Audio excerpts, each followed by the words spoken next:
तो सबसे पहले कुछ इस साइज का पीवीसी पाइप का टुकड़ा लेंगे, फिर एक पेंसिल की मदद से कुछ इस तरह निशान बना लेंगे और फिर एक फन कटर से निशान वाले हिस्से को बड़ी सावधानी से काट देंगे जैसा कि वीडियो में दिखाई दे रहा है। उसके बाद एक कागज पर कुछ इस तरह छोटे छोटे बिल्कुल बारीक होल कर देंगे जैसा कि आप कागज पर देख सकते हो। होल करने के बाद कागज को एक टेप की मदद से पीवीसी पाइप के टुकड़ों पर चिपका दिया जाता है। उसके बाद कागज को चिपका लेने के बाद एक मशीन से सभी बारीक छोटे छोटे होल बना लेंगे। हम होल बनाते हैं, तब तक आप बताओ कि हम इन तीनों में से क्या बनाने वाले हैं। तो आपका समय शुरू होता है। तो आप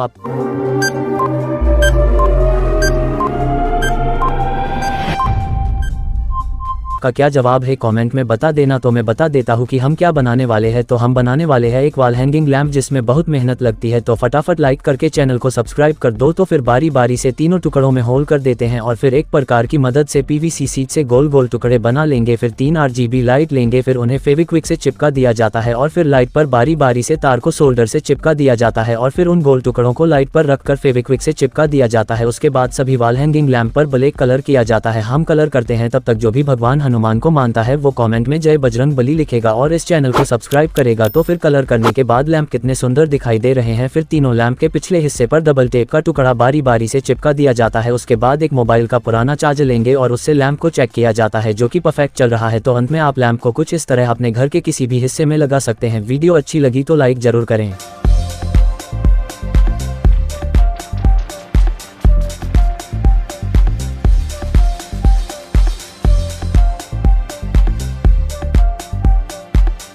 तो दोस्तों सबसे पहले एक गोल पीवीसी पाइप का टुकड़ा लेंगे, फिर उसे कुछ इस साइज में माप दिया जाता है और फिर उसके बाद गोल पीवीसी पाइप के टुकड़े में एक होल किया जाता है और उसके बाद एक पीवीसी का गोल घेरा लेंगे और उसके बीच में एक छोटा सा होल किया जाता है। उसके बाद उसे पीवीसी पाइप के गोल घेरे में डालकर फेविक्विक की मदद से चिपका दिया जाता है और फिर एक होल वॉल सॉकेट लेंगे और उसे कुछ इस तरह लगा देंगे जैसा कि वीडियो में दिखाई दे रहा है। उसके बाद एक लाइट फाइटिंग की पतली पट्टी लेंगे जो कि बाजार में बड़ी आसानी से मिल जाता है। उसके बाद डीसी लाइट की लंबी छड़ी लेंगे जिसमें मल्टी कलरिंग लाइट लगी होती है और फिर उस लाइट को फेविक्विक की मदद से प्लास्टिक की पट्टी में चिपका दिया जाता है और फिर एक और डीसी मल्टी कलरिंग लाइट लेंगे और उसे भी लाइट के बगल में अच्छी तरह चिपका दिया जाता है और फिर ट्यूबलाइट के प्लास्टिक वाले हिस्से को लाइट फिटिंग की पट्टी पर लगा दिया जाता है। उसके बाद लाइट के तारों को बिना कोई मिस्टेक के बड़ी सावधानी से जोड़ देंगे जैसा कि आपको दिखाई दे रहा है। हम तार को जोड़कर लाइट की तैयार करते हैं। तब तक जो भी अपनी इंडियन आर्मी को पसंद करता है वो कमेंट में जय हिंद लिखेगा और अपने प्यारे देश को दिल से एक सैल्यूट करेगा और बिना कंजूसी के इस चैनल को सब्सक्राइब करेगा, वो भी बिना कोई ओझा किए। तो और तोरों को एक सोल्डर की मदद से स्विच से चिपका दिया जाता है। उसके बाद प्लास्टिक की पट्टी को कुछ इस तरह खड़ी करके फेविक्विक से चिपका देंगे। फिर निचले हिस्से में एक गोल प्लास्टिक की शीट का गोल घेरा लगाकर फेविक्विक से चिपका दिया जाता है और फिर ऊपर वाले हिस्से पर एक बोतल का ढक्कन चिपका देंगे और उसके बाद फिर लाइट को एक पिन से चेक किया जाता है जो कि बहुत ही सुंदर दिखाई दे रही है। तो अंत में तैयार है आपके सामने देशी जुगाड़ से बनी RGB लाइट। तो अब मुझे दीजिए जाने की इजाजत, मिलते हैं नेक्स्ट वीडियो में। तब तक के लिए जय हिंद, वंदे मातरम, love you so much my YouTube family जो कि मेरी दुनिया है। आप सभी से ही मैं हूँ, आपके प्यार के बिना मेरी कोई औकात नहीं, इसीलिए दिल से एक बार और थैंक यू सो मच इतना प्यार देने के लिए।